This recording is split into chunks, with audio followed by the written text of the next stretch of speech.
I would like to start off by saying how blessed we were living beside Sukkot to have Cyrus and Vaughn and Stephen and Zara. I was very excited to greet them and give them a big hug. And it was such a blessing to have them with us. And it was very, very special. Very, very special. So we're so thankful for that time. I've reflected on a lot of those things and pictures that I took and just remembering what a blessed time it was. So we thank you so much. It was so good. I would like for my wife to, I've asked her, oh, Sonia, go ahead.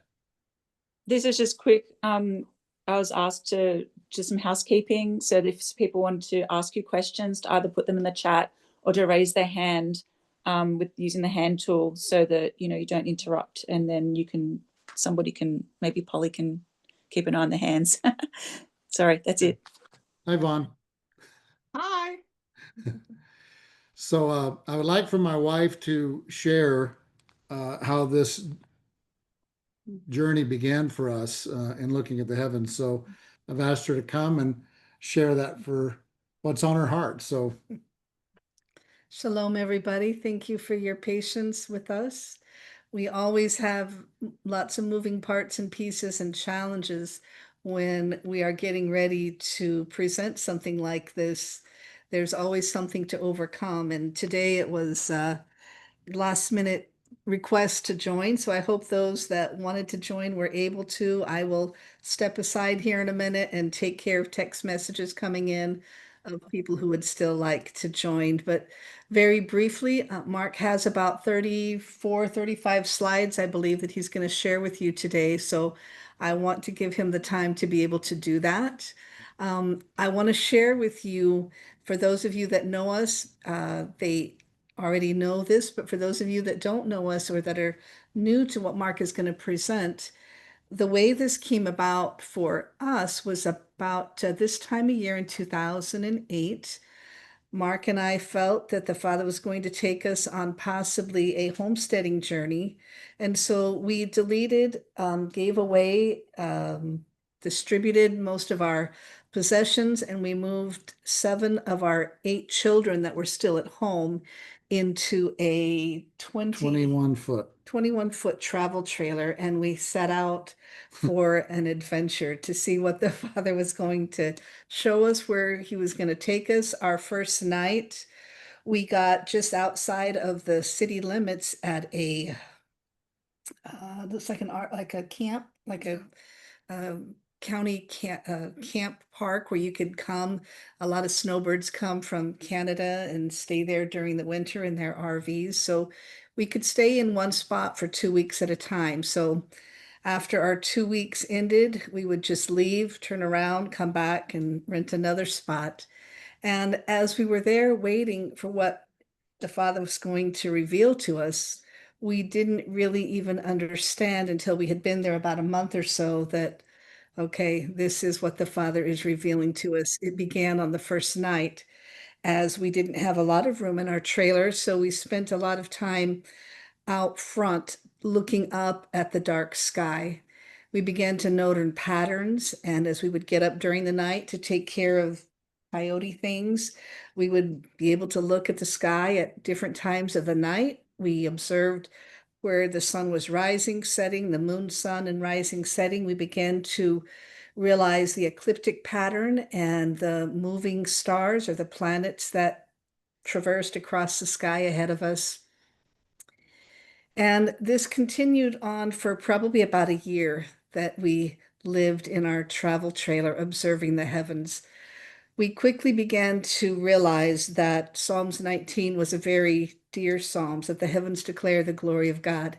And as Cyrus mentioned earlier, that the gospel message is written in the heavens. And when we began to understand that, Mark began to document what we were seeing and just observed patterns and what took place in current events that aligned with those patterns. And because patterns repeat themselves, he began to put down a document of the patterns of what he has observed and what we continue to observe. What we're really excited about sharing this is that we know very little about what there is to know. And we are grateful for what the Father has shown us, but we are most grateful that there are others that have an interest in looking up, because He will continue to reveal a greater picture to all of us, and we can have other people who understand the heavens and be able to share things we see and receive information on what you see. I love the idea that more people are going to understand how Mark declares the calendar. Uh, this helps eliminate errors. He has a program now that allows us to look at a little more detail as the month ends and begins, because before now he had to do the best he could. But I love it that he's going to have some people to help. So Yep. you want to take it from here? Sure. Okay. I will step aside and try to monitor texts and hands that are up for what I Okay. can see. Okay. Shalom, everybody. Okay. I'm going to share my screen with you. Some of the heavens pictures that you're going to see, it comes from, as I know some of you are going to ask, it comes from a program called Starry Night, and there's different versions you can get of it. But if you type in Starry Night in your Google search, it'll bring you to that program that you can purchase whichever level you want. And okay, let's see. I sent you a request, Pamela, to screen share. You should have it. Okay. Oh, there we go. Okay.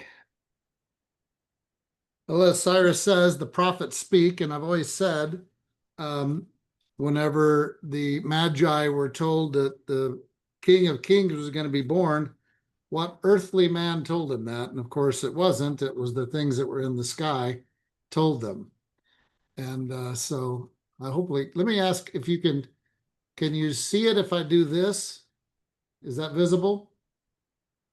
That's Perfect. Look Okay. perfect. Okay. All right.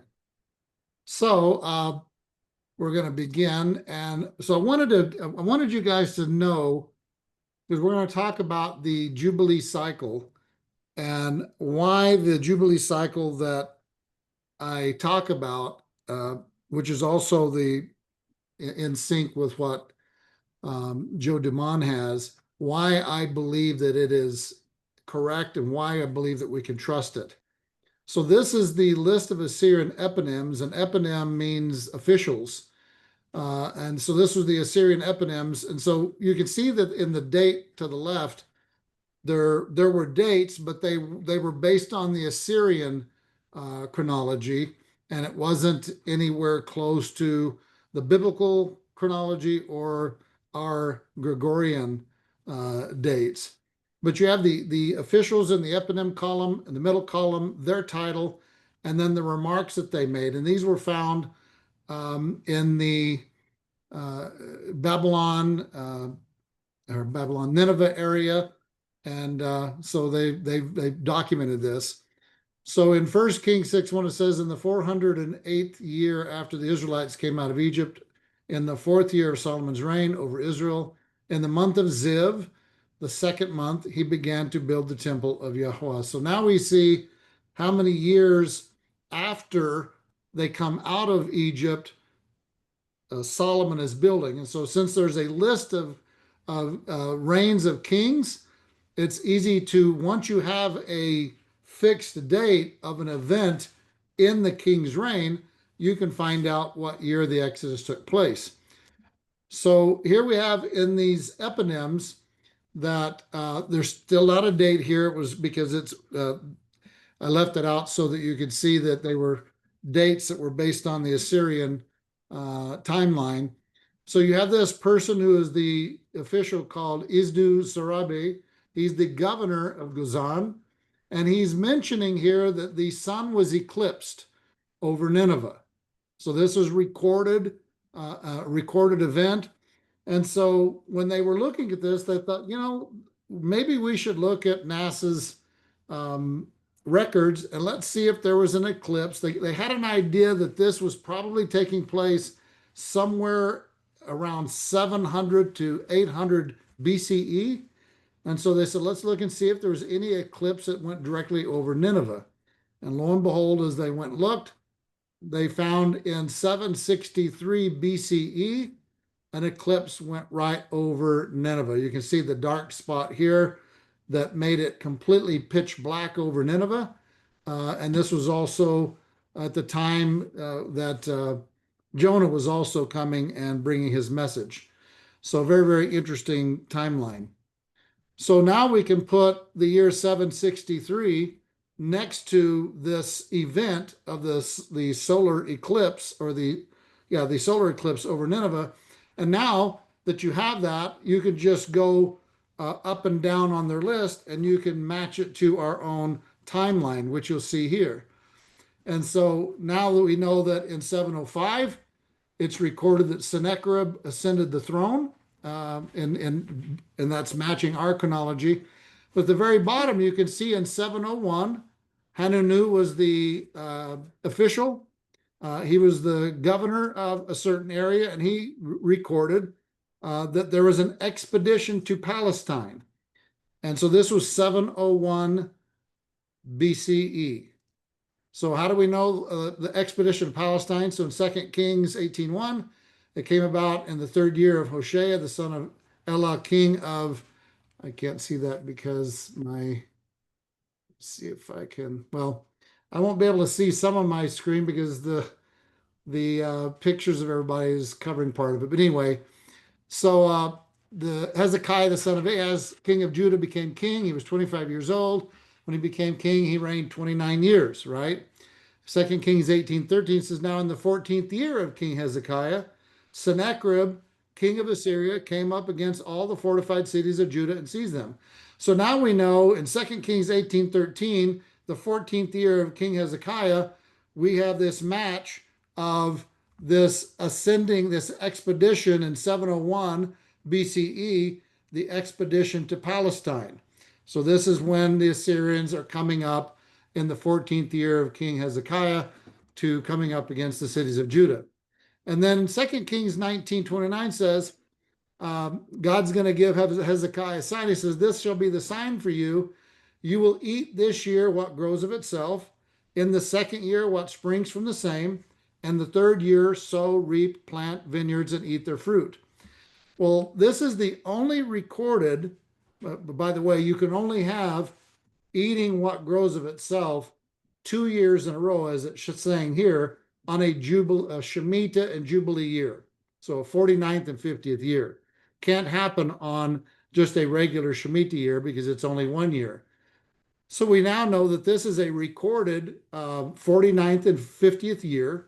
And so now that we know this was 701 BCE, we know then that 700 BCE is a Jubilee year, and 701 was a 49th year.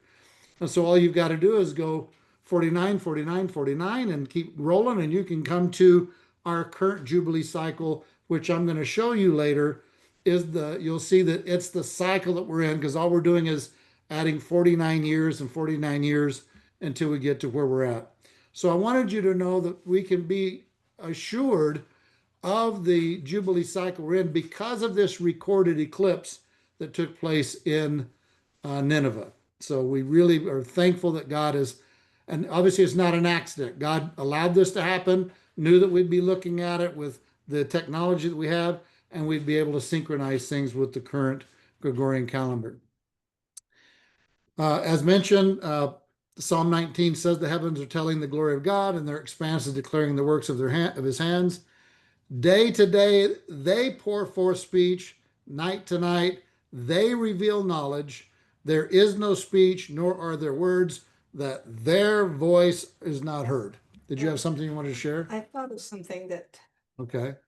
let me share something that I thought of that may help before Mark presents what he's going to present. And that is, we were both avid stargazers growing up. We didn't know each other until I think we met at 17, 18 years old. What the Father revealed to us during the camping trip that I mentioned is that we began to understand and recognize the constellations. We began to be able to see which stars formed certain constellations. And what was revealed to us after that was biblical astronomy. This has nothing to do with astrology. This is biblical astronomy, which is the understanding of the names of the stars that have been preserved throughout every language. And when you put the names of the deacon stars within a constellation together, the names form a picture, and that's how we get the different pictures that are in the heavens of declare these different pictures that have been perverted. We understand these pictures are pictures of our Messiah, different aspects of our Messiah and the gospel story that's portrayed there. So Yes. the patterns that Mark's going to show you as these bodies move throughout these different pictures are proclaiming something about that aspect of our Messiah. Yes. Amen. Okay. Before I move on, I want to see if there's anyone that had any questions about how we can trust in the current Jubilee cycle that I'm going to present. Anyone have any questions?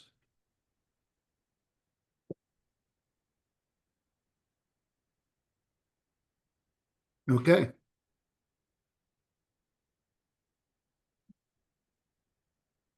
So I think we've already mentioned about why the barley doesn't work, and it's because of the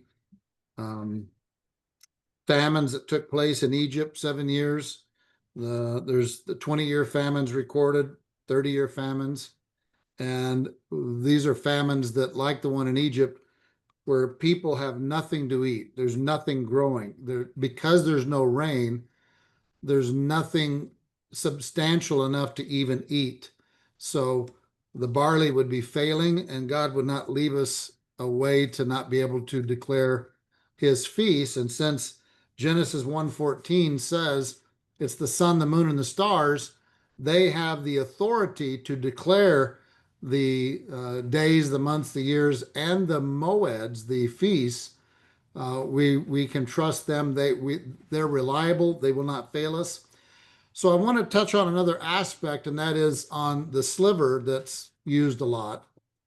And I want to mention here, Philo says that on the 15th day at full moon, the feast, which is called the Feast of Booths, is celebrated, for which the supplies of the year more numerous, for during 7 days, 70 young bulls, 14 rams are sacrificed. So he's telling us that on the 15th day of the month, the moon is full, and this is the Feast of Booths. So Philo also mentions in Laws 2:155, speaking of the Passover, he says, and this feast of Passover is begun on the 15th day of the month. Actually, he's talking about unleavened bread. In the middle of the month, on the day on which the moon is full of light. And then Josephus mentions in Antiquities, he says they left Egypt in the month of Xanthicus on the 15th day of the lunar month, 430 years after our forefather Abraham came into Canaan. So he's telling us here, when they're coming out on the 15th day, that it's the middle of the lunar month. So I think we get a pretty good idea that this is when the moon is full of light. It's on the 15th day, and it is a lunar thing, and not, because there are calendars that say they don't observe the lunar, that it's not observed, and yet we see that in the first century they were. And obviously in Genesis 1:14, it's the sun, the moon, the stars that determine this. So I have this graphic in front of you. The line that's going across in black is passing through Earth, that's green. We have a solar eclipse happening on the right with the yellow and the black. So the moon is black, the sun is yellow. This would be a solar eclipse.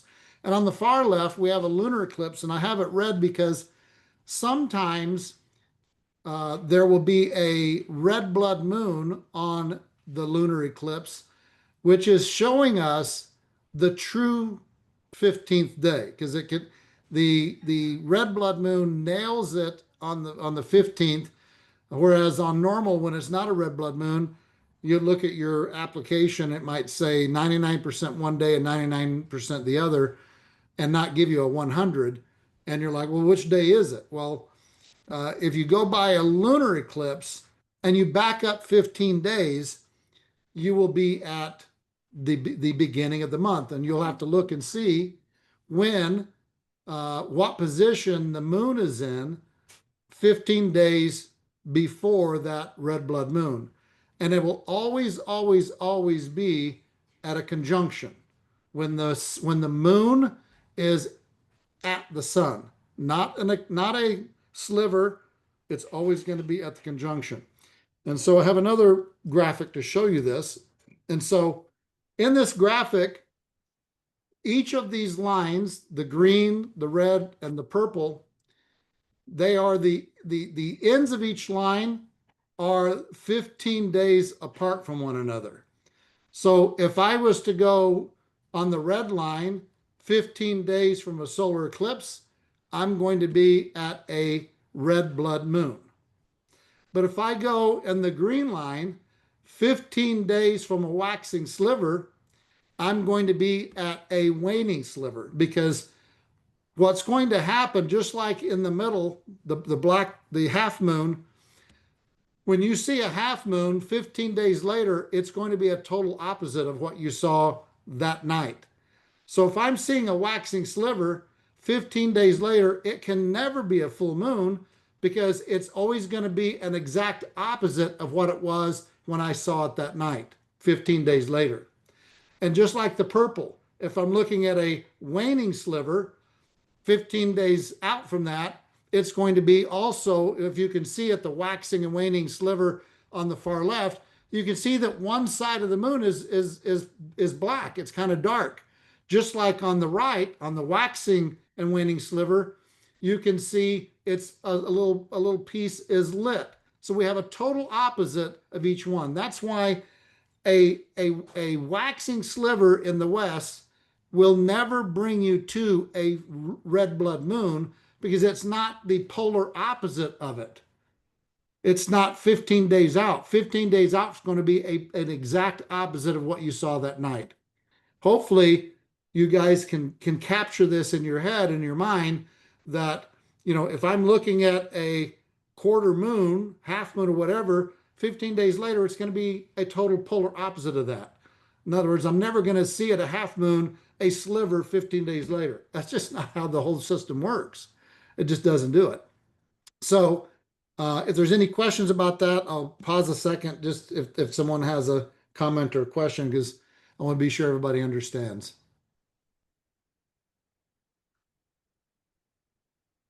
Okay. So this brings us to how we begin the month, or begin the year, the first day, the first month of the year. So this is March 2025, and I took this off of a website that records how long the day length is, and I've highlighted March 17th. You can see that at March 17th, in the blue circle, which is kind of in the middle of the purple oblong circle, that the daylight length is 11:59:04 that day. The day before, it's 11:55, and the day after, it's 12:03. So the closest that we're going to get to a 12 hours of daylight is March 17th. That means that the nighttime is going to be 12 hours and 56 minutes. So we're at the closest to 12 and 12 that day and night that we are in the beginning of the year. And so when we see this, and by the way, this happens every March 17th. It's here in America. It's going to be March 17th, and it's going to be what we call the equinox, the day of the equinox, where the sun and the moon, or the day and the night, are equal on the earth, 12 hours each. And so what you do is you wait till that day, and the first new moon, the first conjunction after that, you declare Rosh Chodesh. And so just kind of wanted to make sure you saw that that's kind of how I have understood to determine to declare the beginning of the month. So, all right, no questions. We'll move on. So I wanted to make sure you guys understood when we're looking at these constellations in the heavens, how can we trust the image that's there? How can we trust what we're looking at? Polly covered a little bit of it, but Isaiah 19:1 says, the oracle concerning Egypt, behold, Yahweh is coming on a swift cloud, and he's about to come to Egypt. The idols of Egypt will tremble at his presence, and the heart of the Egyptians will melt within them. So he's coming on a cloud. And this constellation, which is called Pegasus, it's a horse, white horse, and he's got wings. And the reason he's got wings is because he's moving very swiftly. He's moving very swift, much faster. Obviously, a bird can move much faster than a horse can. And so, unlike a galloping horse, this horse is moving very swift. But it's also moving, if you'll notice, under the wings, there are clouds under it. This is the only constellation in the heavens that has cloud orientation with it. So that really matches this Isaiah 19:1 passage, because I believe this is speaking of the Messiah who's coming, who is the cloud rider, as Daniel mentions him, and as the angels told the apostles when Yeshua left, this same Messiah that left in the clouds, he'll come in the same manner in the clouds, and he comes quickly. So Matthew 24:29 says, immediately after the tribulation of those days, the sun will be darkened, the moon will not give its light, the stars will fall from the sky, the powers of the heavens will be shaken. And then the sign of the Son of Man will appear in the sky, and all the tribes of the earth will mourn, and they will see the Son of Man coming on the clouds of the sky. Well, this is the only constellation that has an image of clouds. And it's very interesting that it happens to be a horse, swiftly, as Isaiah 19:1 says, and in clouds. And then Revelation 19:11 says, and I saw heaven opened, and behold, a white horse. He who sat on it is called Faithful and True, and in righteousness he judges and wages war. So we see here that the Messiah is coming on a horse. Like 19:1 says, it's a horse that's swift. And it must be a horse that's riding clouds, because the Messiah comes in clouds. So we're going to talk about this constellation a little bit. And we're going to talk about here in a little bit how we can trust what we're looking at in the sky. So give me a second and we'll go over that. So in the Dendera zodiac, which is the Dendera zodiac it's the oldest zodiac that mankind knows of. And it's on the ceiling of a temple in Egypt, and it's called the Hathor Temple. And on the ceiling is a giant zodiac of the constellations and the deacon constellations and the planets. That took me a long time to figure out that there were planets on it. Took me about 20 something viewings of it to figure that out. But and so E.W. Bullinger did extensive work on the biblical astronomy, and he noted that in these constellations in the heavens, each constellation has a certain number of stars in them. And those stars have a name in all of the 5 ancient languages: Hebrew, Egyptian, Arabic, Sumerian. I mean, you got all of these ancient languages. I'm missing one, but anyway, all of them have a different name in their language, but they all have the same meaning. So he mentions this, that there are 2 characters immediately below the horse, since we're talking about this Pegasus. You got the Pe and the Ka, the Pekah and Pega in the Hebrew, the chief, the horse, so that the very word Pegasus has come down to us and has been preserved through all the languages. The names of the stars in this constellation declare to us its meaning. There are 89 altogether. One of it, the first magnitude, two of the second, three of the third, nine of the fourth, etc. And astronomers testify they render Pegasus peculiarly remarkable. And the brightest one in the neck of the horse at the junction of the wing comes down to us with the ancient Hebrew name Markab, which means returning from afar. The star B in the near shoulder is called Shiat, who goeth and returneth. The star at the tip of the wing bears the Arabic name Al-Ghanib, who carries. The star in the nostril is called Inif, Arabic, the water. And the star in the near leg is called Matar, who causes to overflow. I highlighted returning from afar, who goeth and returneth, water and cause to overflow, because you need to know something about this, how close Pegasus is to another constellation, why water and causing to overflow is connected to this constellation. The names show us that we have to do with no mere horse. A winged horse is unknown to nature, so it must therefore be used as a figure. It can be a figure only of a person, of him who is the branch, as the star Enif shows, who said, if I go away, I will come again, as the star Shechat testifies. He who procured the blessings for the redeemed by his atonement is quickly coming to bring them and is soon returning. And I'm highlighting this because we have the water and the causing to overflow, pours them forth upon the groaning creation. This is the lesson of Pegasus. So remember the pouring forth upon creation and the water and overflowing. Keep that in mind as we go forward, learning of this constellation. So I have this picture to show you that Pegasus is right above the constellation Pisces, which is known in ancient Mesopotamia, ancient Near East, was the land of Israel. And so I believe, it's my personal interpretation, that each of these two fish represent the two kingdoms, the northern and southern. And the one that is on the right, which is the one that you see here with Mars and Saturn below it, is the one that represents Ephraim, the 10 lost tribes.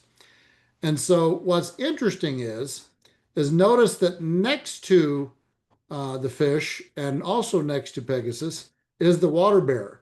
Hence the reason that we have the pouring forth, the overflowing, and the water connecting with Pegasus, because the water bearer, he's the one pouring forth both wrath and blessing in the two vials. This picture has one vial, but in the Dendera in Egypt, the ancient, probably a 6,000-year-old plus zodiac, he has two vials, not just one. And so he's pouring forth both. So this is why you can see that Pegasus has this pouring associated with it, and why the fish, because the fish is the one swimming up into this water being poured out. It's like the life-giving source to the fish, right? So very, very interesting connection. Yes, Greg. Thank you for bringing that out, because what brought to mind was the prophet Ezekiel. It says he will bring us back into the land and sprinkle clean water on us. That's right. So do you tie, my question to you then, do you see the timing in the stars right along with that as far as bringing us back to the land? Would you like me to show you something that answers that? Sure, love it. Okay. Okay. By the way, you said sprinkling. Right under, below the left foot of the water bearer, you can see some drops of water like a sprinkling. So it's very, very interesting that all of this is captured in this picture. And just like Pegasus has stars that tell us that it's a horse that's winged, moving swiftly on clouds, Aquarius also has stars in it that tells us this is a person pouring out water. So everything is giving us a truth. And since God is the one that named the stars, the meaning of the names of the stars have carried through, they have not lost it. God made sure of it, that we can trust what we're seeing.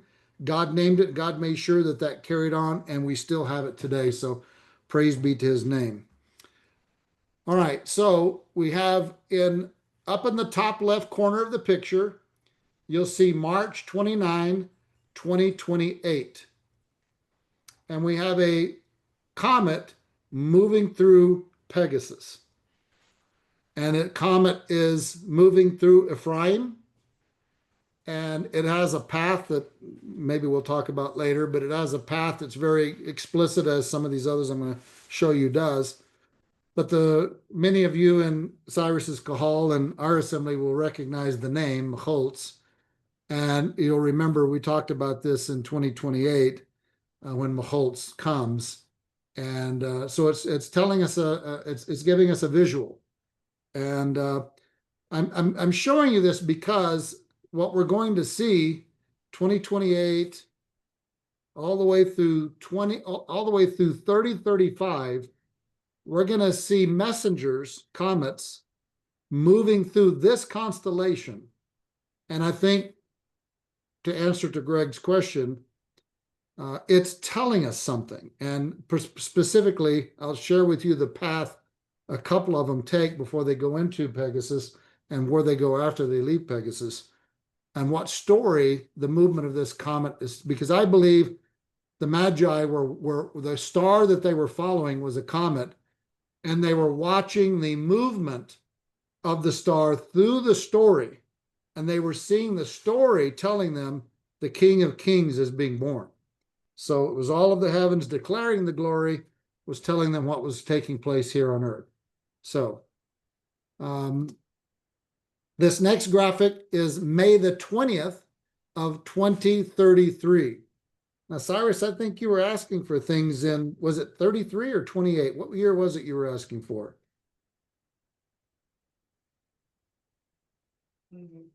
I was looking for things in 2028. So this one you're going to like, right? You're going to like this March 29th of 2028, which is obviously going to be probably during the Omer, I'm guessing. So during the Omer, we're going to see this message go forth. All right. So in 2033, May the 20th, which is also going to be either the latter part, it might even be, what's interesting to be if Yeshua departed from the apostles on the 40th day of the Omer, 10 days out from Shavuot, this may be the 40th day of the Omer that this is taking place, okay, in 33. So this comet is called Schwarzmann, and it's very, very interesting because this comet and several of them make an appearance in several important events that happen in history.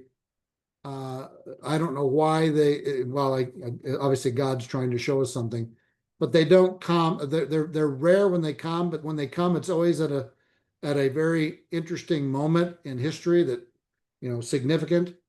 But this comet passes through Bootes, which is the constellation Bo'o, means he that cometh. It goes through the crown, then it goes through Hercules, which is another picture of Yeshua as a redeemer. It goes right through Hercules' foot and into the head of the dragon, right where the foot of Hercules is stepping on the head of the dragon. It goes through the cross, the Southern Cross, the Northern Cross, I forget now which. And then it goes into Pegasus here. Then it goes into Ephraim, the one fish that I said goes out right below Pegasus, right down here at the bottom of your graphic is Ephraim. And then it moves into Cetus, Leviathan, the sea dragon. So a very interesting picture in 2033, and this is a bright one, as you can see. It's telling a very interesting story that's connecting two different redeemers, a crown. The foot of the one that was declared to put his head on the enemy, a cross, which is connected to Yeshua, Pegasus connected to him, and then, of course, we've got Ephraim, and then the Leviathan, which is the counterpart of the dragon.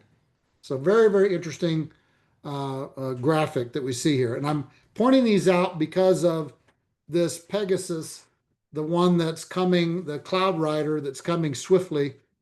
And I'm wanting to show you things that are correlating to this constellation in the years ahead. So this is August the 29th, 2033. This previous one was in May.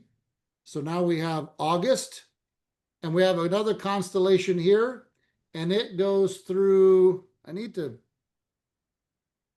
do this 1 second so that I can move this at the bottom of the screen. Sorry about that, but I couldn't see some of the stuff I was.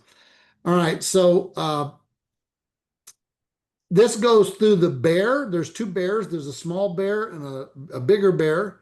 Again, my take on it is the southern and northern kingdom. So it goes through the big bear, it goes through the cross, it goes through Pegasus, and then it goes into Aquarius, the pouring out. Just as Greg mentioned, the scripture about the pouring out, this is happening in 2033. So very, very interesting time. This is just a little bit past 2,000 years after the Messiah was laid to the cross. So very, very interesting. All right. Then we move to May the 18th of 2035. And we have this comet, which is Schwarzmann, and it's moving through several that are very interesting in their pattern. And it moves into Pegasus again during the Omer count of 2035. And it makes you wonder, if you notice, this is May, August, May, March. So you got two different ones in May here. During the Omer count, what's being told to us? What's being said? What's being revealed about the one coming quickly during the Omer count? Because when Yeshua left, it was during the Omer count. So very interesting stuff. One of you guys that are monitoring, you'll have to tell me if someone has raised their hand or whatever, because I can't see everyone. So I'll keep moving if no one has any comments or questions. All right, this is January the 4th, 2030, and I'm putting this on for you because this is in the constellation that we know as Sagittarius, but in biblical astronomy, this is the conqueror going forth, conquering and to conquer. And there's scriptures that talk about him that has the bow and the arrow and the quiver. And he's doing battle against the enemy, which is in front of him, which is the scorpion. And the crown is just below him. But what's interesting about this, on this date of January the 4th, 2030, we have an eclipse going on. The moon is over the sun. And Venus and Mercury are doing a retrograde simultaneously over the eclipse and over the constellation. This is kind of a rare event. It doesn't happen all the time, especially an eclipse. And this is something to take note of. And this is why I'm giving it to you to be watchful for, write the date down, to be observant of, to see what will take place during this time and what's the Father showing us. Because again, just like Atlas 3I or 3.1, whatever you want to call it, just recently supposedly came about. There may be some new things that will pop up just before this date that may pass through this constellation to give better clarity of a path and a pattern telling a story. So we just keep watchful. Yeah. Okay. This is October the 7th, 2031. And this is a very, very bright comet. It's called Giacobini Zinner 21P, and it happens on the 6th day of Sukkot.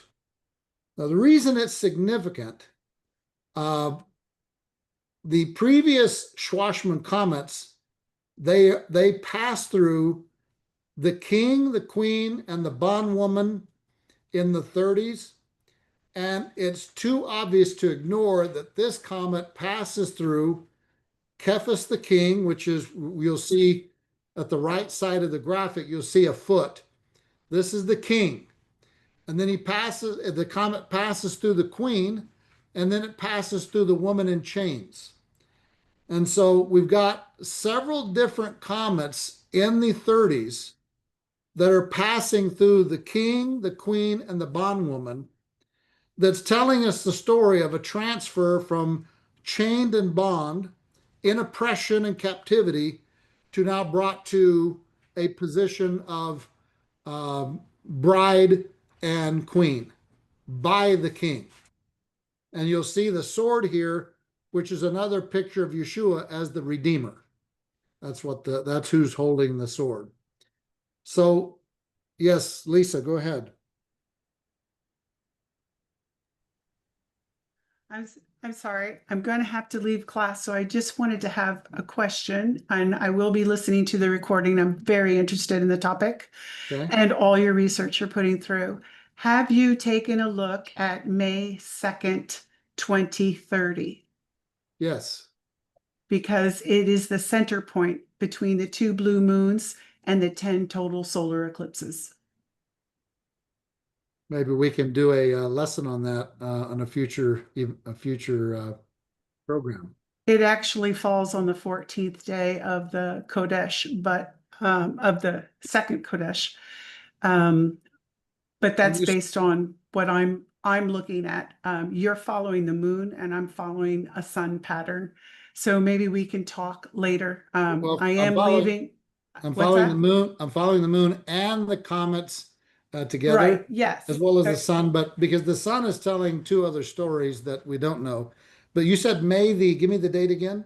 May 2nd, 2030 is the center point. And because Okay. God uses a chiastic structure, Yep. I was very interested in seeing that actually falls on a Moedim. Okay. And I'll leave you to it. We can always talk later. And I'm going to Norway in November to look at the Northern Lights and meet with the Royal Astronomy Society so we can discuss Ezekiel. May 2nd will be during the Omer as well. Mm-hmm. Yeah. Okay. Thank you for that. Thank you. Mm-hmm.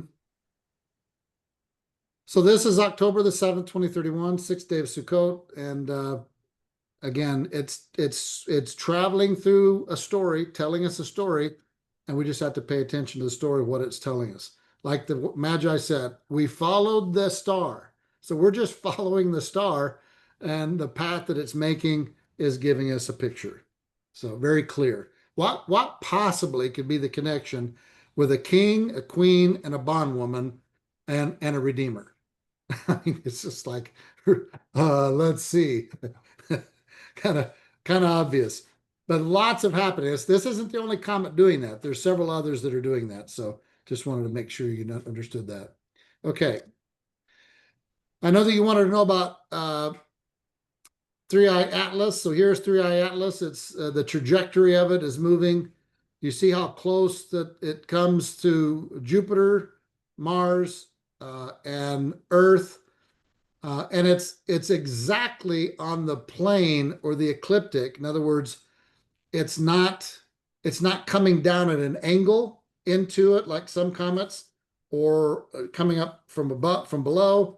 It's moving on the same plane as the comets are, or as the planets are, and which makes it very unique. And just remember, it's the only supposedly 3rd object that's come outside of our solar system that's come through.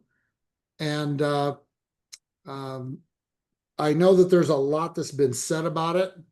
I don't want to speak about it because I can't verify all of the other things, because one of the things that they are not doing, they're not allowing my program or any other program to upload it onto this so we can see our own trajectories. So they have totally blocked that out. I have not been able to get a hold of it other than what NASA shows here, what they're telling us the trajectory is. I did find that, and I'll show you here. I'm going to give you this is Atlas moving across. You see how close it came to Mars. goes real close to Venus, and then moves on out towards Jupiter. So that's the path that they're telling us that it's coming on. And again, it's on the same ecliptic, the same plane disk as the planets are, not coming in. And your other comets, when they come in, they go around the sun and go back out generally the way that they came in. This one's not. This is on a linear path, and not on an elliptical path. So makes it very, very different. Okay. All right, so this is the interesting thing about this atlas. In July of 2025, NASA announced the discovery of an interstellar comet designated 3I Atlas, 3-1 Atlas, however you want to call it, that was first detected entering our solar system from the direction of the constellation Sagittarius. It was tracked using a network of telescopes, including the NASA-funded Atlas Survey Telescope. And just so you know, back in 1983, they detected something way, way out, and they thought they first said, this is a 10th planet. And then they retracted it and said, oh, no, it's not a 10th planet. But they weren't viewing it with normal telescopes. They were viewing it with infrared because it was dark in its appearance, which only allowed it to be viewed with infrared.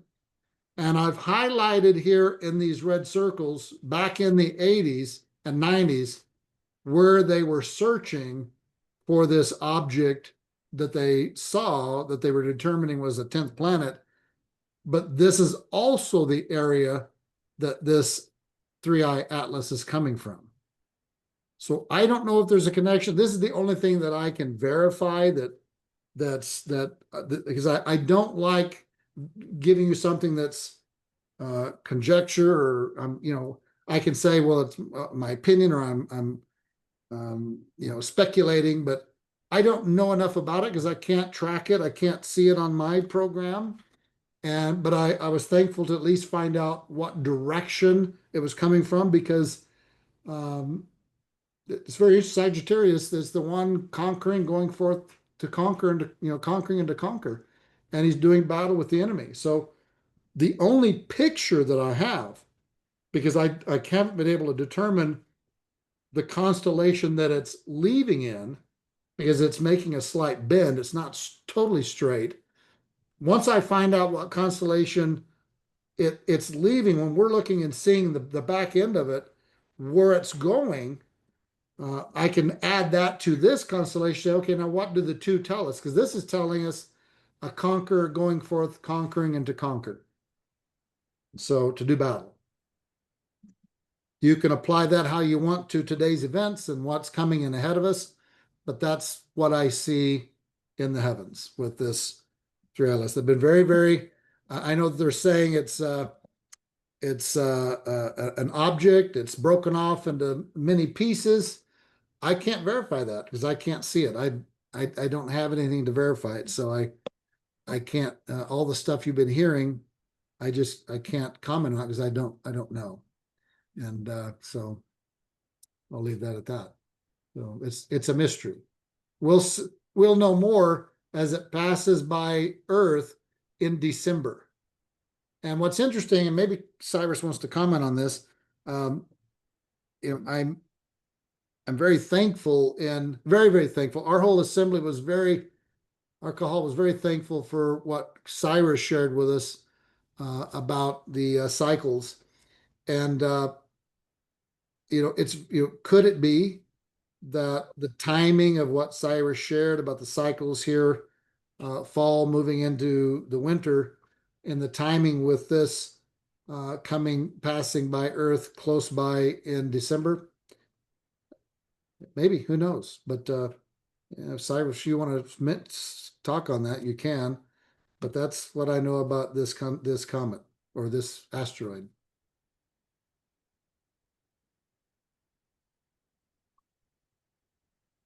No one can hear you because you're muted. The only thing that I would say about that, I told Yerka Hall, there are people in Las Vegas who bet on football games, who bet on basketball games, That's right. and they are taking odds right now for December 19th or any time in between from right now all the way through January of is there going to be an alien encounter because of Three Eye Atlas? I, I, I, Who knows? I think it's a waste of time and money, but I just wanted to bring that up. There are people that honestly believe this right now. Okay. So please protect yourself Yeah. physically, spiritually, and mentally, because this kind of stuff is going on, and Hasatan uses it Yeah. as a great distraction. Yep. And I will add to that that there has been a couple of supposedly well trusted astronomers and scientists who track the heavens who are some of the ones stating this stuff about it's an object broken into pieces and some of it are landing on other of the planets that has gone by. So I don't know because I don't have a telescope. And when they shut down everything, all telescopes were shut down. So nobody can see a thing. Uh, Nothing can be viewed for whatever reason. And so that's where we're at. Well, we'll just have to kind of wait and see. So, but it's interesting that this is where they've been viewing since 1983. They've been very interested in this location where this thing is coming from. So, That the wow effect came from the Ah. velocity of a object that was detected. yeah, the Was- Polly is saying this is the location of a massive explosion that happened in space that they detected that they at first thought, well, maybe this thing coming through is blasted. The explosion we saw rocketed it out of their solar system and moving our direction because the blast was so intense. But yeah, it was in this area of I think it was I'll have to look up the scientist that I listened to. It was in 1970 something.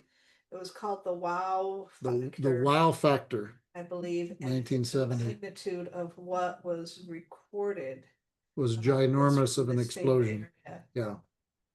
So a lot happening in this area. And by the way, they call this constellation or this area the center of the galaxy because the Milky Way is traveling right through his hand and the bow. And this is what they call this area is the birth of galaxies, the birth of stars. This is a birthing area. So very, very interesting. Okay.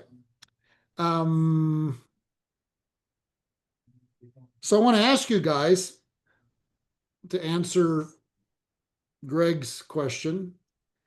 Do you guys notice anything about these two images? One of them is the year 1446 BCE, and the other one is 28 CE. Do you guys notice anything that's a parallel between the two images in these two different years? Yes, Candy. There's a planet between the horns in both of them, or the moon, sorry. What's the planet between them? I don't know enough of that stuff to know. Saturn. Okay. Oh, right. There's a ring around it. I see it. Yep, that's Saturn between the two bullhorns. 1446 is the year of the Exodus. So let's call this the year of redemption. 28 CE is the year Yeshua read from the scrolls of Isaiah in Nazareth. He claimed it the favorable year of the Lord, a year of redemption. And yet we have in both instances, I love it when I find something that's common in two events that share they're the same event, but and if I can find a shared heavenly event, now we're talking. And so we have both of these, a redemption a have both of them having to do with exiles, because you've got the Yeshua came to bring the captives and exiles free, and of course the exiles are set free in 1446 BCE. So the bull is in both of them. All right. Now, would you like to see what's behind this blue panel? Behind the blue door? Huh? Would you like to see what's so in the both of the events? Notice that they both are on June 4th. June 4th, 1446 BCE, June 4th, 28 CE, and June 2nd this year was our Shavuot, or what we would be observing Shavuot. And when God takes them out of Egypt, brings them to the mountain to enter a covenant with them there, blood is sprinkled on them. Is this a sealing of the saints? Could this be a picture of sealing of the saints? Interesting, isn't it? Candy. Yeah, I just noted in the chat here that Donnie said Saturn represents Israel. I didn't That's know right. That's exactly right. Represents Israel. So, Cyrus, you got anything to comment on before I reveal what's behind door 2?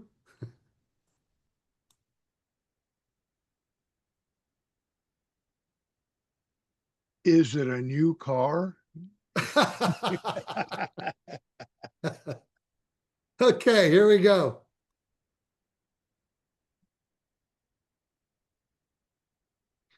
So you'll see up in the left corner, it's June 3rd, and it's 2032. And this is what I had stated at Sukkot was the most amazing heavenly sign I'd ever seen. And it's the Saturn between the horns again. But this time it's got the war planet Mars. It's got Mercury in there. Venus is in the eye with the sun. And we've got a comet in the head shooting up straight through the horns. June the 3rd, 2032. Now I put the current Jubilee cycle here. 2032 is the second year of the 6th cycle. Now we got 2 examples on the right. Because remember, it's 20 something years for Saturn to make back around to come back to this spot again. So in other words, for Saturn to be back here again, it'd be past the Jubilee. So is there a connection? On June 3rd, it's right at that same June period time. The other 2 were happening. Both these other 2 were about redemption. Both of them were about a sealing going on. We were sealed with the blood of the Lamb by Yeshua here at this event in 28, sealed by the blood of the sacrifice up in 1446. What possibly could be happening in 2032 in June? Very interesting, isn't it? So I thought this was a very, very interesting connection that was too amazing to just write off as coincidence. Summer. Okay, here comes one of my beginner questions. What is the sealing of the saints? That's Yah's seal when that gets put on the saints during the tribulation? Well, and again, I'll let Cyrus answer some of those questions, but I'm just saying, obviously in Revelation, there is a sealing of the saints.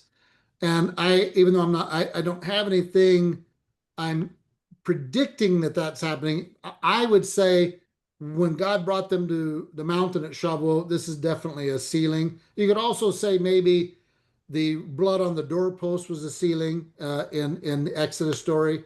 Okay. But I obviously believe that in 28 CE, we've got the sealing of everybody by the blood of Yeshua.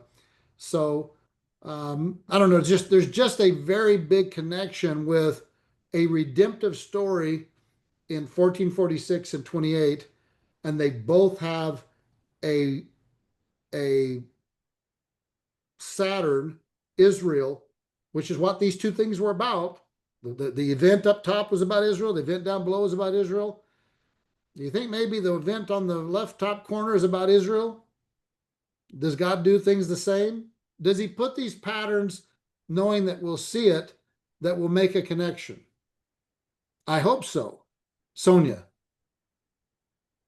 I don't know. Have you done the calculation? Is that June 3rd on 2032? Is that Shavuot? I should have looked. I was so busy here. Let me look real quick. I'll tell you. Because that would be like crazy. We're all in suspense now. So you need to know that this is a very special year, 2032, because it's the year that Judah is going to declare the beginning of the year too early. It'll happen for them on March the 11th before, so they're going to be totally off. So when we're going to be seeing red blood moons on feast dates that year, they're not going to see it. And so it won't be Shavuot for Judah and all of Judaism around, and most Messianics around the globe that are following that calendar, but it would be, let's see.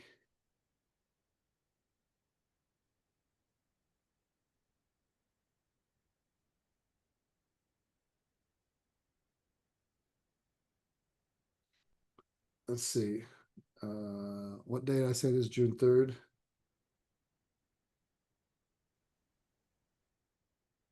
No, it's about 10 days out from Shavuot, like when Yeshua departed. That's still pretty impressive if it's 10 days out when Yeah. like Yeshua departed. Since especially we talked about the Pegasus and what the message is telling us in the 30s, 28 and 30 and 33. The connection there could be very, very interesting. Yeah. So let's see. Sorry, Brother Yes. Mark, did you look at that same constellation at the time when Yeshua departed? That same constellation? I have not. You always give me ideas.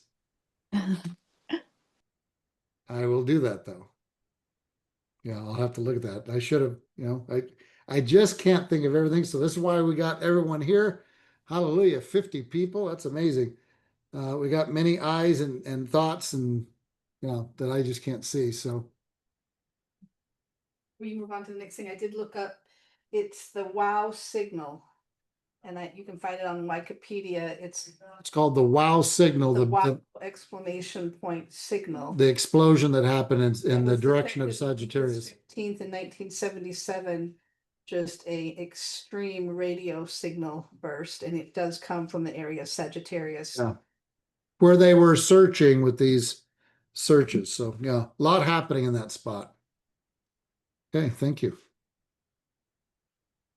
All right, this is the 2045, a Jubilee year. And I just wanted to show you that in June 15th, 2045, Jupiter is in the stream. The king planet is in the stream of water pouring forth. Thought that was kind of interesting. So you can put that date down. Hopefully we'll be with the king and we'll be able to look at it with him and say, wow, we looked at this back in 2025 and we're wondering about this event. So something to think about. On June 15th, 2045, while the king star is in the water pouring out on a Jubilee year, the Saturn, Israel, is in the place called wrestling with the enemy, where Ophiuchus, which is another picture of Yeshua the Redeemer, who's wrestling the serpent, but stepping on the scorpion's head, and right below the scales of judgment. So this is about again, the two things. Remember the two vials in Aquarius? Wrath and blessing in the year of the Jubilee. Yes, Greg.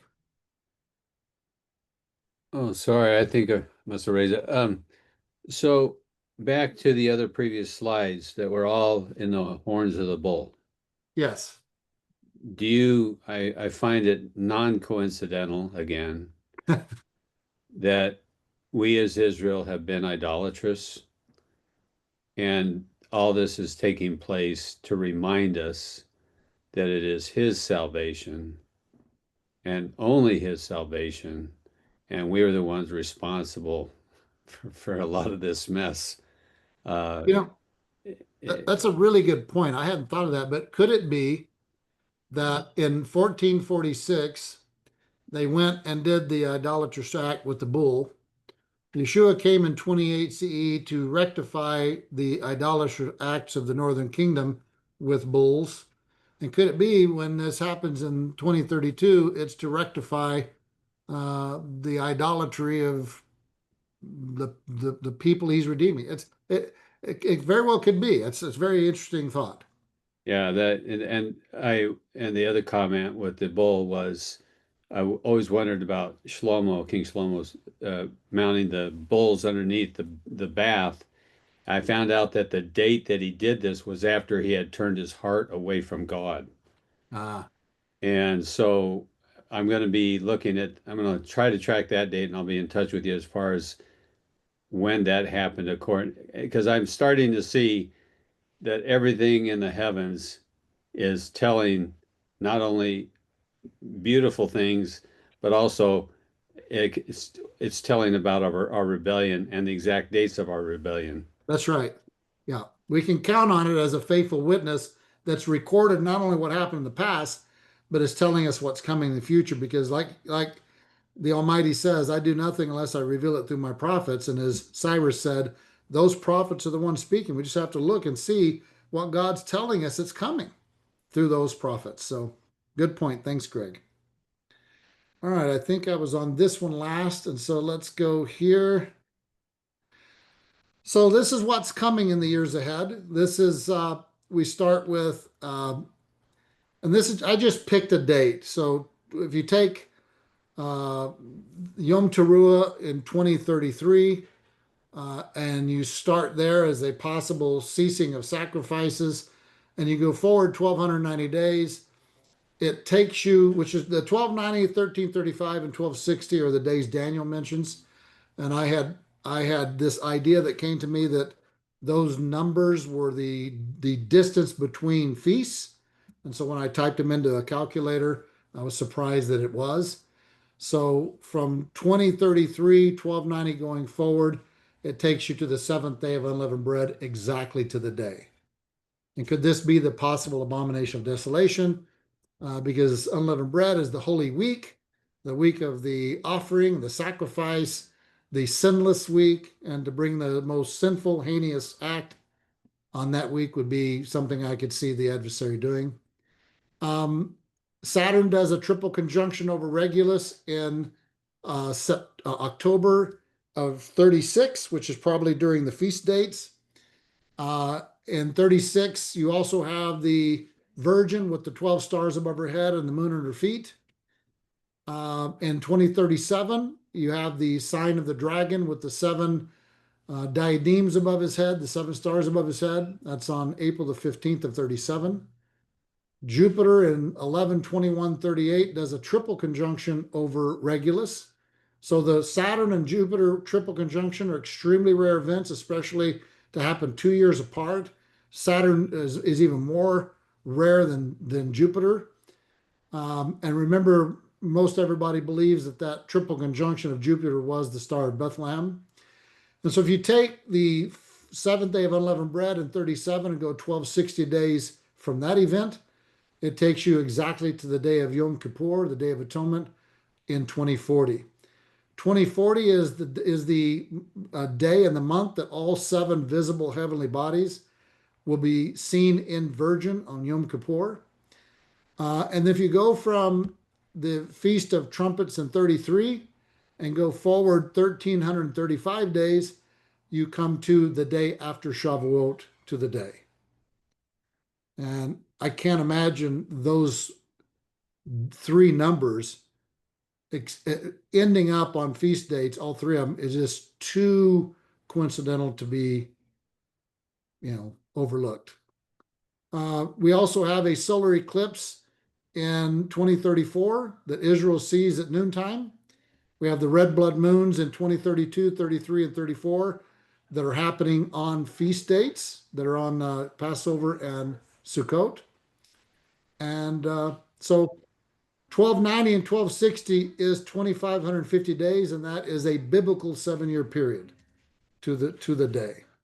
So it's a very interesting combination. Yes, Summer. What is the 1335? So remember, he said, "Blessed is he who attains to the 13th and 35th day" in Daniel. So he I gives- should remember, but I don't. Well, he gives the 1290, the 1260, and the 1335. Okay. And so remember, we were looking at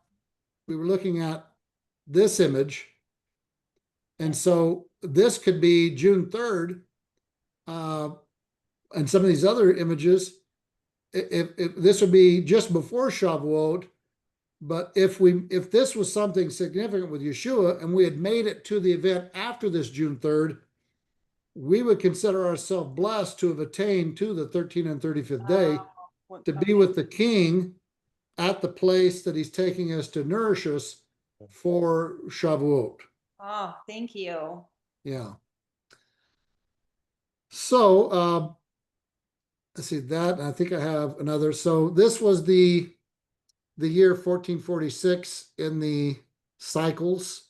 If you go by the cycles based on that eclipse that Nineveh saw, it all matches and works out. This is the Shemitah year that Yeshua. And by the way, I wanted to show you this.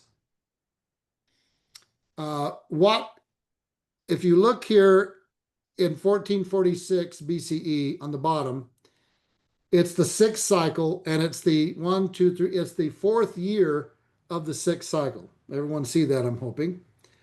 And then if you look here, we have Yeshua reading from the scrolls is the 7th year of the 6th cycle. So with looking at the 4th year and the 7th year of the 6th cycle being the 2 years of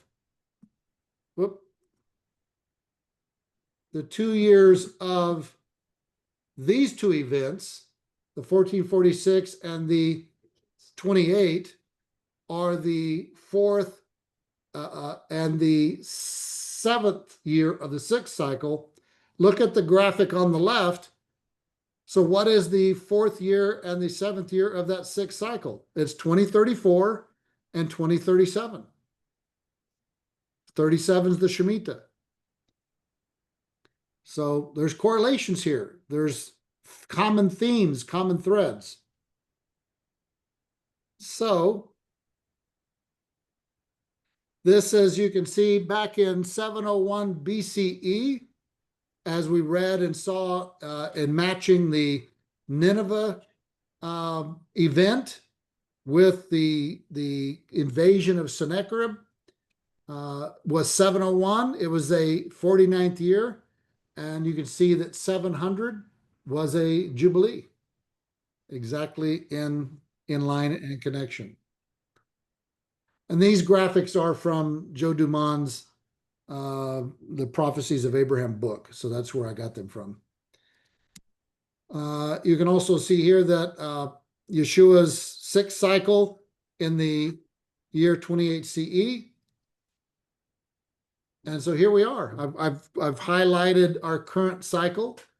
We're currently in 2025, the 2nd year of the 5th cycle. And 34 and 37 are the 4th and 7th year of the 6th cycle that we just looked at, where the Saturn was in those horns. And 33 in the final one is the 3rd year of the 6th cycle. So all of this It is interesting that all three of those images of Saturn and the horns all took place in the sixth cycle. All in the sixth cycle. Coincidence? Hard to say it would be a coincidence. Sonia. 2037 is 70 years, is it? 80 years, 70 years since Jerusalem was reclaimed by Israel. That's right. Mm. Yeah, 1969 plus 70. 1967. 1967, yes. Yeah. So 2037 is 70 years, I think, since Israel got Jerusalem back. Wow. And that I think you gave us, I think I had already been playing around with this for quite a long time because I saw something with what was his name? Barry W. Smith. And he thought it was going to be 50 years after Israel had captured Jerusalem. And I was just thinking, I'm not sure why he picked 50, but I think it was because it was to do with a generation or something like that. And I was thinking, well, didn't it say 70 is the life of, or whatever? Anyway, I was thinking, well, that in 70 years would be, in my mind, more the number, and so that would be 2037, which is interesting because that's the end, the That last, would the year that would last year before. Sorry, that would complete a cycle, wouldn't it? exactly. It's the last year of the cycle before the day of rest cycle. The other thing I'll mention before I get Summer to give her comment is the 67 was when they captured. They actually issued a decree to rebuild Jerusalem in 69. So if you take 1969 plus 70, brings you to 2039, which is the second year of the seventh cycle. And 2039 is the year that those planets on that dendera on the ceiling of that temple in Hathor, Egypt, the planets, that alignment is aligned in 2039 on the day of the equinox in March. Do you have that? Do you have a screenshot of that? So that's another 70-year mark. Remember, it says from the time that they declared to rebuild Jerusalem until it's 70 years. Well, so it's 70 years from the rebuilding declaration in 1969 to 1939 is 70. So we need to watch 37. Well, we need to watch all of cycle 6, but we'll be watching 38 and 39 as well, because it gets interesting here. Once we start getting to 30 at the end of this cycle we're in, it's going to get interesting. Summer, go ahead. Yeah, I'm just curious, this sixth cycle would be representative of preparation day, would it not? And it's the number of man. And it's the number of man. Yeah, okay. Yeah. Thank you. Yep, good point. Very good point. You don't have a screen share? Yeah, I don't have a graphic on that. I didn't think that far in advance. So my wife's telling me that I should have had a graphic for what I was talking about. I just didn't think about it. No, not that fast and easy.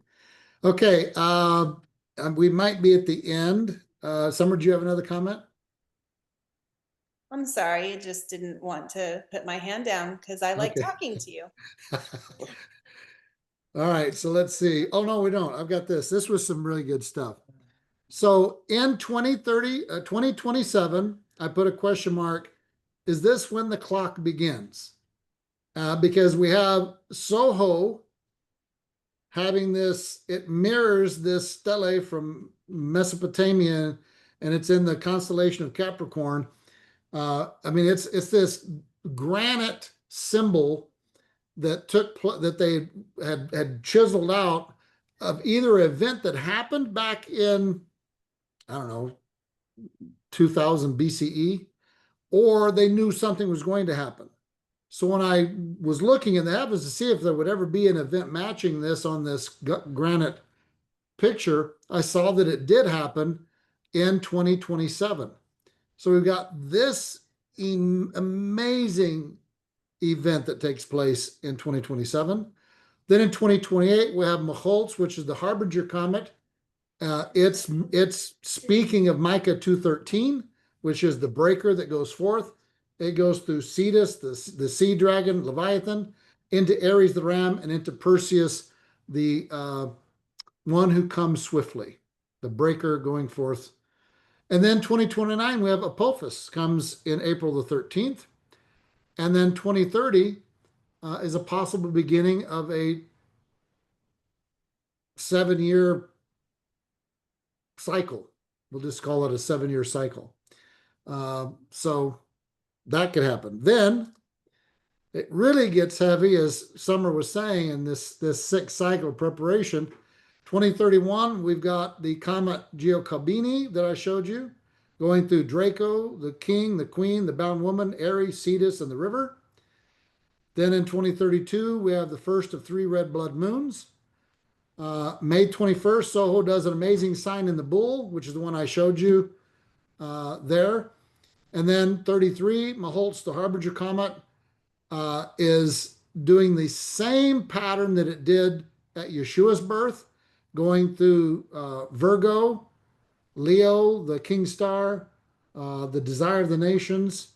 And this year in 2033, we have an amazing sign, 5 comets up in the heavens together, and all telling an amazing story of a bride being redeemed out of captivity, which is also mirroring what we saw with the sign of the Saturn in the bull's horns.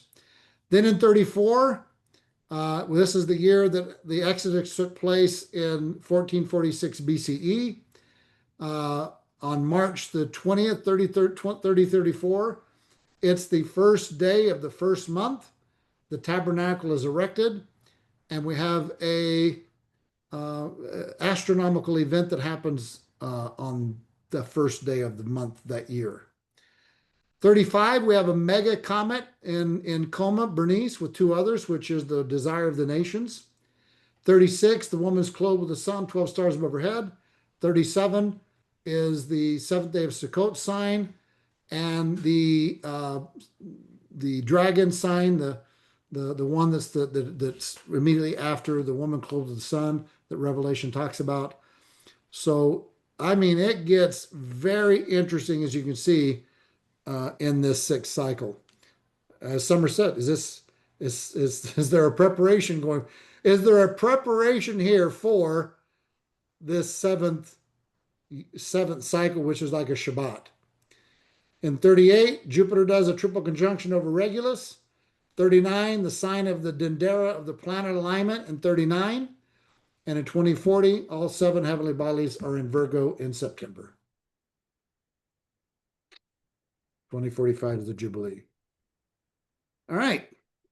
So I think one of the most interesting things that the Father has allowed us to see, which I am surprised that Mark has not got that in here.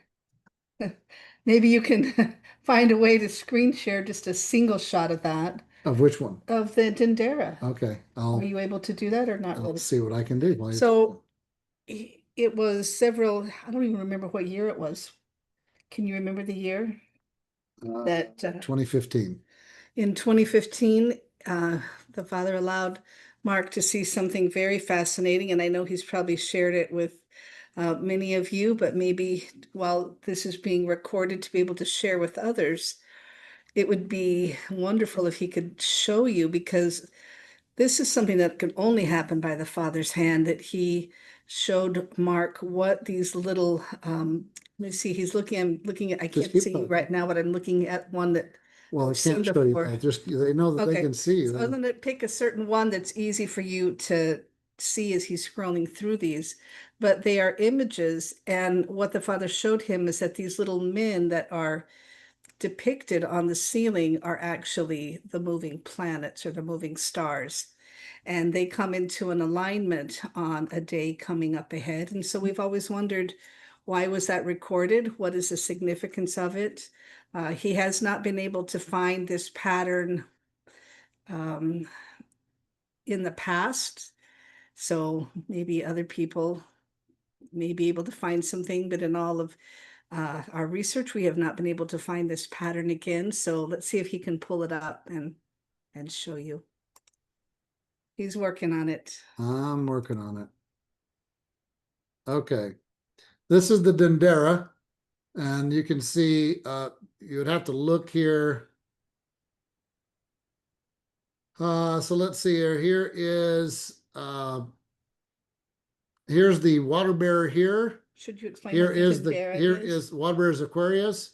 Here is Explain what the dendera is, maybe for somebody who this. doesn't know. Well, I did explain it earlier. So the Okay. dendera is the image that's on the ceiling of the Hathor temple, a 5,000, 6,000-year-old, some say pre-flood image, because it's megalithic stones.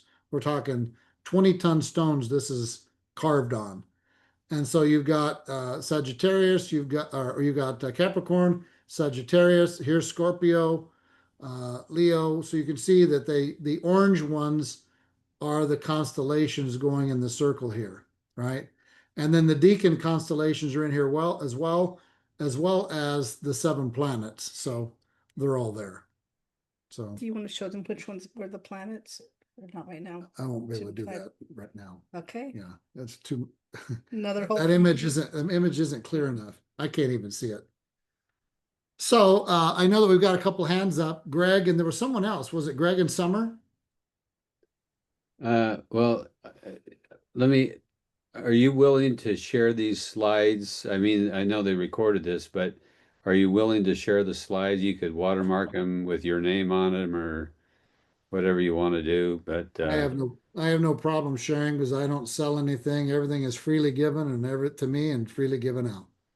that's how I feel. We can't copyright God's work. Yeah, that's right. I mean, so Yeah, whenever I'd be you want glad. to, if you want to fire those out sometime, that would be great. Okay. Thank Sure you, sir. can. Summer, did you have? Okay, we've got Ryan and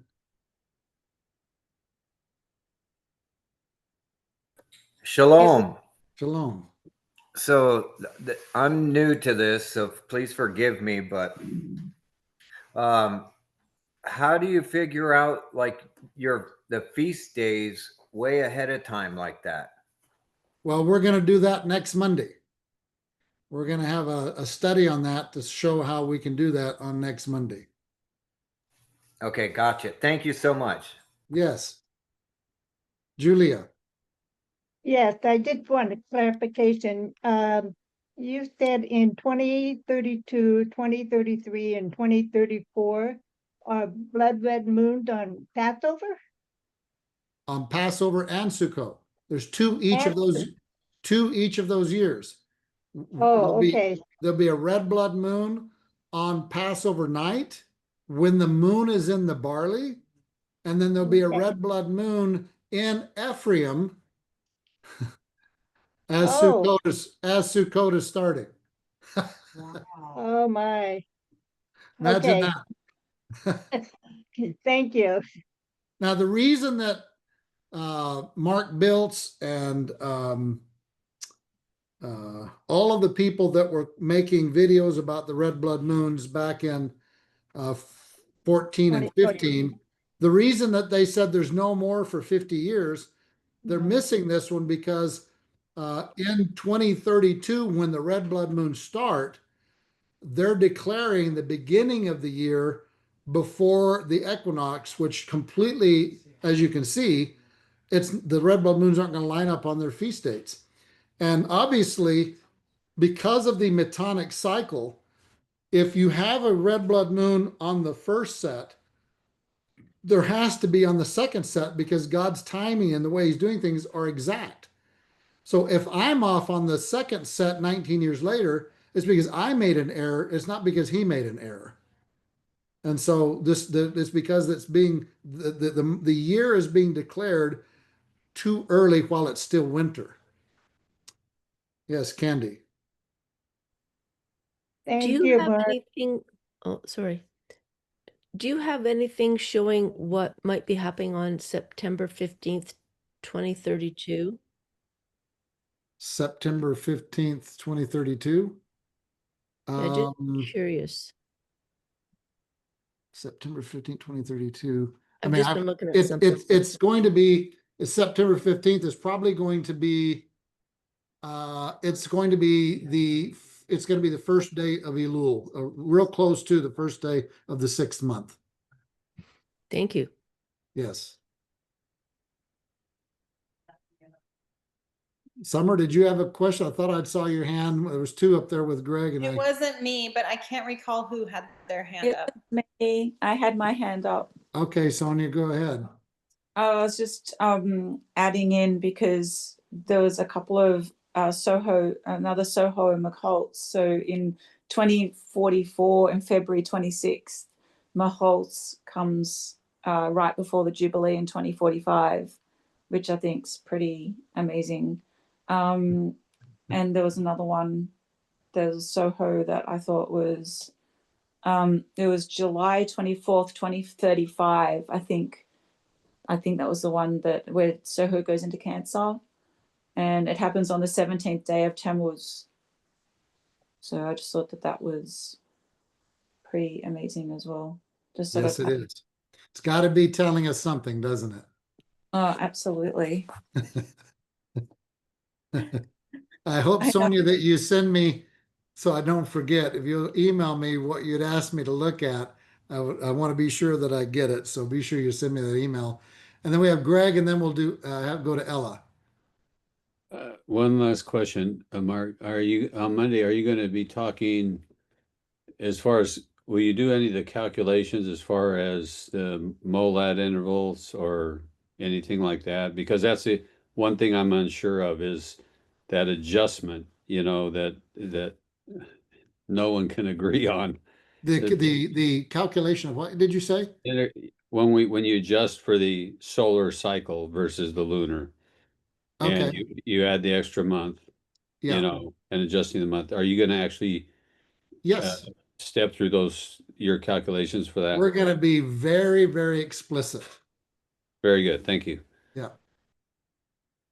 Ella, go ahead. Just wondering, as far as the New Jerusalem, we have no need of the sun, moon, and stars.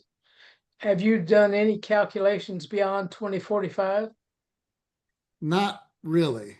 I haven't done much anything after that. And I will tell you that, and we may get into it next Monday, and I've mentioned it on Sukkot with everybody, is that there are, the sun is moving through the 13 constellations yearly, but it also moves the other direction backwards over a course of 1,000 and 2,000 years.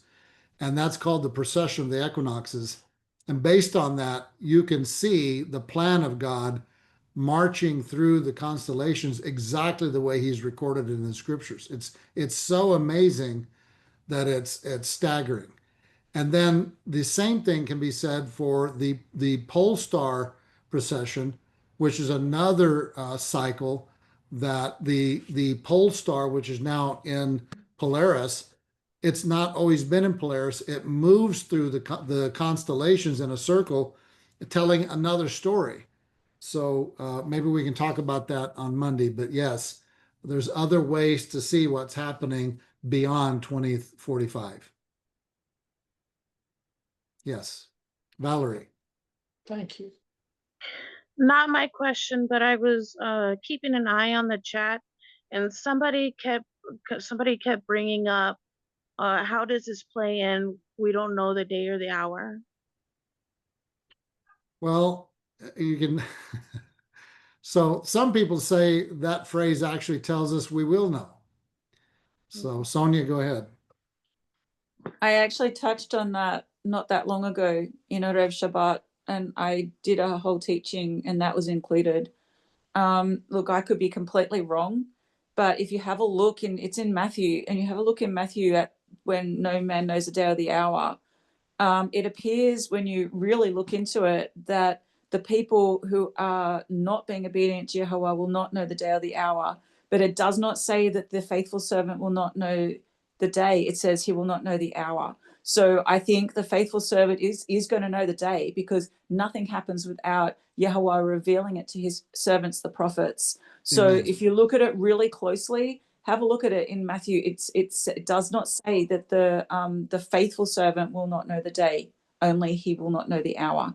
But the unfaithful servant will not know the day or the hour. That's a summary of what I touched on anyway. Wow. Wow. Good stuff. Cyrus. Yes, sir. I just wanted to kind of back up and let everybody know that when Brother Mark is talking about the precession of the equinoxes, if you go back to when the children of Israel came out of Egypt, which he went with my little prognostication of 1446 BC, because of Amenhotep II, the physical evidence that's there. And then at the end of that period, 1446 BC, is the end of the age of Taurus. And from that point forward is the age of Aries, the ram, okay, which I think everybody might be able to see the correlation between ending of the bull and the beginning of the lamb. Okay. And then at the end of that period of the end of the age of Aries, we see that all of a sudden there's a symbol equated with the coming of the Messiah, and that is the fish. And we even see Yeshua on the road to Emmaus eating honeycomb and fish. So 2000 and 2000 and 2000 and now 2028, which would be, according to my calculation, the 2000th anniversary of the death, burial, and resurrection of Yeshua, is moving toward the age of Aquarius, the water bearer, where water is pouring, the water of life is pouring out from his belly. It is more than just one sign. The precession of the equinoxes tell the tale. We're moving into the age, and everybody raised in the 60s remembers the song, The Dawning of the Age of Aquarius. Yeah, I get it, the fifth dimensions.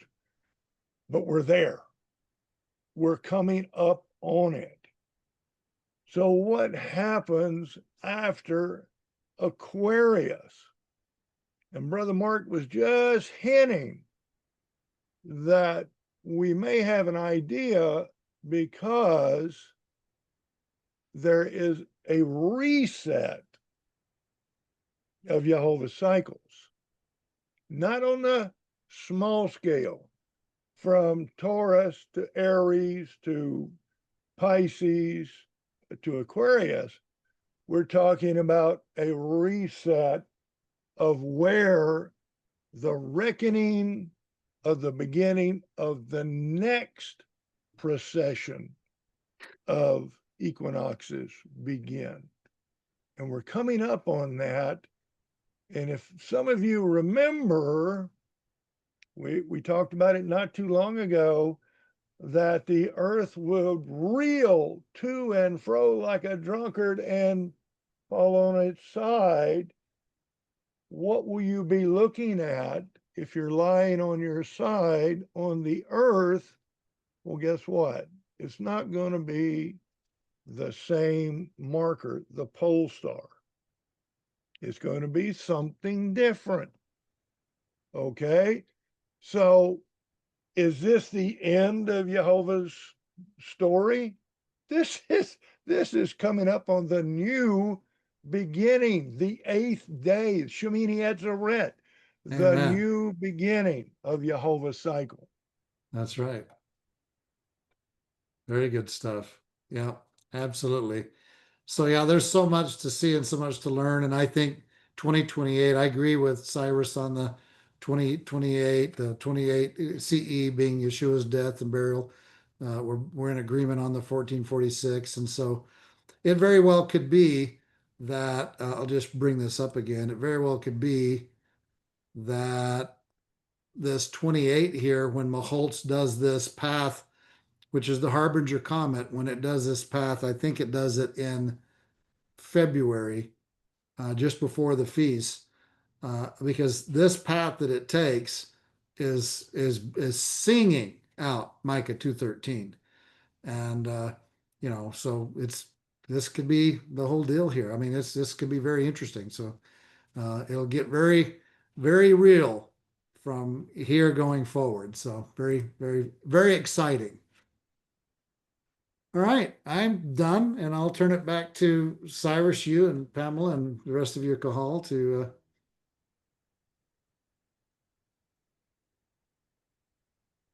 Okay, Pam, Yeah, let's go ahead and stop the recording. okay.